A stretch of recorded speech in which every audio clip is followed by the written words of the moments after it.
حضرت عمر ابن العاص رضی اللہ تعالی عنہ مسجد نبوی کے صحن میں بیٹھے ہوئے ہیں.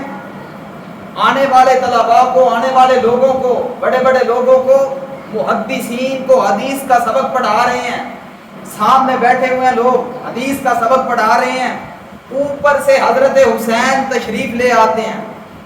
حضرت عمر ابن العاص فرماتے ہیں, کیا تم نے اس آدمی کو دیکھا ہے جو آج کے زمانے کے اندر, آج کے وقت کے اندر, اس زمانے کے اندر, اس وقت میں جو آسمان والوں کا بھی محبوب ہو, دنیا والوں کا بھی محبوب ہو؟ سب پریشان ہو گئے. فرمایا وہ دیکھو, وہ جو جوان آ رہا ہے نا, وہ آسمان والوں کو بھی محبوب ہے, دنیا والوں کو بھی محبوب ہے. یہ حسین کی محبت ہے. صحابہ کرام حسین سے محبت کیا کرتے تھے.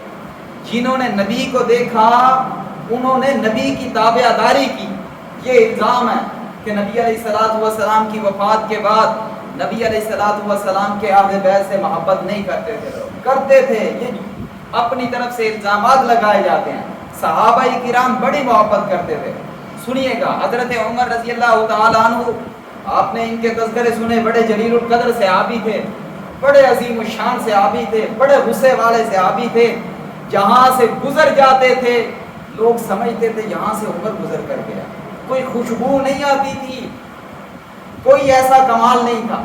بس یوں گزرتے تھے, لوگ سمجھتے تھے یہ جو علاقہ سدھر گیا ہے نا, آدمی اپنی مستیوں کے اندر نہیں ہے, یہ جو بستی سدھر گئی ہے, اس کے اندر امن آ گیا, لگتا ہے یہاں سے عمر گزر کر گیا. اس وجہ سے پتہ چلتا تھا. اور اس قدر سخت تھے شریعت کے اندر. حضرت عمر فاروق رضی اللہ تعالیٰ عنہ شریعت کے اندر اتنے سخت تھے, کسی بھی چیز کو برداشت نہیں کرتے تھے. کیوں؟ شریعت سے محبت تھی, دین سے محبت تھی. ہمیں بھی اس طرح کی محبت ہونی چاہیے, تب ہمارا ایمان کامل ہے. وگرنہ ایمان تو ہر آدمی کے پاس ہے, ہر بندہ دعویٰ کرتا ہے. میں بھی دعویٰ کرتا ہوں کہ میں مومن ہوں, میں مسلمان ہوں, میں بڑا پکا موحد ہوں. لیکن موحد, مومن, کامل ایمان اس وقت آئے گا جب میرے دل کے اندر بھی شریعت مقدم ہوگی, شریعت دین مقدم ہوگا. حضرت عمر فاروق رضی اللہ تعالی عنہ منبر رسول پر بیٹھے ہیں, خطبہ دے رہے ہیں. حضرت حسین آئے, پہلی سیڑھی پر قدم رکھا, دوسری پر قدم رکھا. حضرت عمر فاروق رضی اللہ تعالی عنہ کو کہنے لگے, یہ منبر میرے نانا ابو کا ہے, یہاں سے اتر جائیں اور اپنے بابا کا منبر تلاش کریں, وہاں جا کر بیٹھ جائیں. حضرت عمر جلیل القدر بھی ہیں. جواب سنیے گا. حضرت عمر نے فرمایا, اے پیارے حسین, اے میرے بیٹے حسین, میرے بابا کا کوئی منبر نہیں ہے, میں تو تیرے نانا کے منبر پر بیٹھا ہوں, تو بھی میرے ساتھ بیٹھ جا. یہ محبت ہے.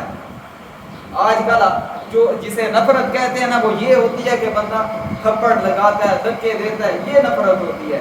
یہ دھکا مار دیتا ہے, کہتا ہے ہٹ جا میرے منبر سے. خلیفہ تھا, کچھ بھی کر سکتا تھا, لیکن نہ, کیا کہا کہ میرے پیغمبر کا نواسا ہے, مجھے اس سے محبت ہے. فرمایا میرے بیٹے, یہ تیرے نانا کا منبر ہے, لیکن اس نے مجھے مقرر کیا تھا, آجا تو بھی میرے ساتھ بیٹھ جا. وقت گزرا, خطبہ ختم ہوا. حضرت عمر فاروق رضی اللہ تعالی عنہ نے حضرت حسین کو اٹھایا, گھر لے گئے. پوچھا, حسین مجھے یہ بات تو بتاؤ کہ یہ جو آ کر آپ نے مجھے بات کی ہے, یہ کس نے آپ کو سکھائی؟ فرمایا مجھے کسی نے نہیں سکھائی, ویسے ہی میرے دل کے اندر آئے, ویسے ہی میں نے کہا. ظاہر ہے اس وقت کے اندر فتنے پھیلے ہوئے تھے. منافق ایک دوسرے کو کہتے تھے کہ بھئی یہ خلافت ان کو کیوں مل گئی, حضرت علی کو ملنی چاہیے تھی. باتیں ہیں, ان کے پیچھے پڑ گئے تو یہ وقت بھی جاتا رہے گا. حضرت عمر فاروق رضی اللہ تعالیٰ عنہ نے یہ بات پوچھی, کس نے آپ کو یہ بات سکھائی ہے؟ فرمایا کسی نے نہیں سکھائی. اگر حضرت عمر کو محبت نہ ہوتی, پیار نہ ہوتا, تو حضرت عمر ان سے اس طرح کی باتیں نہ کرتے. فرمایا حسین یہ تیرا گھر ہے, جب تیرا دل چاہے اس گھر میں آ جایا کر, ہمارے ساتھ بیٹھ جایا کر. یہ حضرت عمر کے الفاظ ہیں. بات کو مختصر کرتے ہیں, وقت بھی مختصر رہ چکا ہے.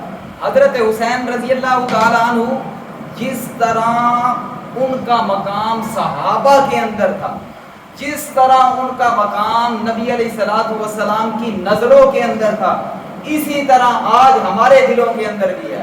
الحمدللہ ہم دعویٰ کرتے ہیں, ہم اس چیز کا بھی اقرار کرتے ہیں کہ جو بندہ کائنات کے اندر جہاں کہیں بھی ہے, جس مرضی مقام پر ہے, اگر وہ حضرت حسین رضی اللہ تعالی عنہ کا مقابلہ کرتا ہے, تقابل کرتا ہے, یعنی یہاں حسین ہے, دوسری جگہ پر فلاں آدمی ہے, یعنی وہ مقابلہ کرتا ہے حضرت حسین کا یزید کے ساتھ, ہم اس بندے کو بھی مومن نہیں سمجھتے. یزید اور حضرت حسین کا کیا تقابل ہے؟